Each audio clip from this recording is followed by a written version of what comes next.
eu vi que teve um comentário, né, do Miguel Reale, eu queria fazer uma observação. Algumas pessoas, às vezes, acabam menosprezando essa linguagem agressiva e essa linguagem de acirramento que essas pessoas fazem.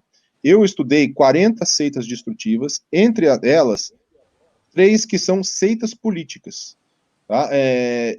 Duas principais é a DWP e o NCLC do Lyndon LaRouche, que é dos anos 70, que inclusive criou a tese do marxismo cultural.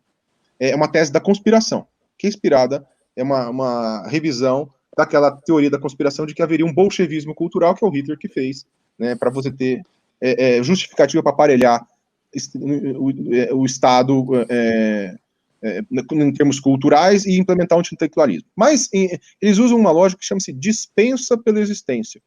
Então, quando eles usam essa linguagem agressiva, eles estão dizendo para as maltas deles, né, que eles precisam ir para cima. É uma linguagem cifrada. Porque eles estão querendo dizer o seguinte, se vocês observarem o que a Damares falou naquela reunião do dia 22/4, e também o que falou o Weintraub, tem que prender todos, isso é uma lógica de cientologia.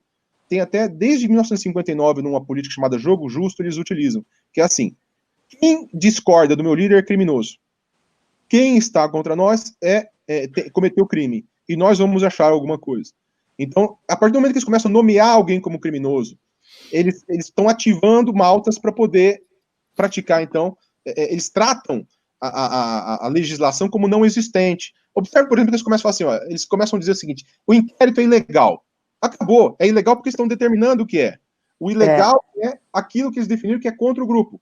E você não argumenta mais com eles, porque essa é uma lógica de todas essas estruturas sectárias. É por isso que eles conseguem fazer as pessoas que estão dentro do grupo, os que acreditam de verdade, não essa tropa de psicopatas que fica dando vazão a isso, mas os que acreditam de verdade, eles se acham injustiçados e vítimas de crime, vítimas e aí eles cada vez mais dispostos a ir com tudo ou nada. Então, por isso eu acho perigoso, que nem, às vezes a pessoa fala, não, isso aí que a Bia Kicis xingou de juiz de merda, um cara do STF. Não, eles estão ativando a lógica da dispensa pela existência. O autor que escreveu sobre isso chama-se Robert J. Lifton, um livro de 1961, chamado Thought Reform and the Psychology of Totalism, que é o primeiro livro que estudou esse tipo de técnica. E o 8º e o mais decisivo critério é esse, a dispensa pela existência. Então, eles tiram crédito de tudo que é fora, acusam de crime, sem ter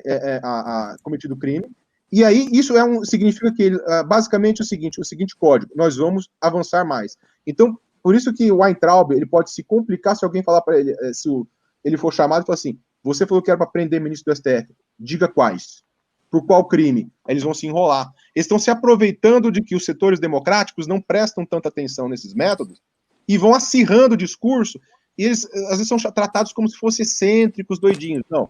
A gente viu numa reunião ministerial 2 ministros que são de alta influência.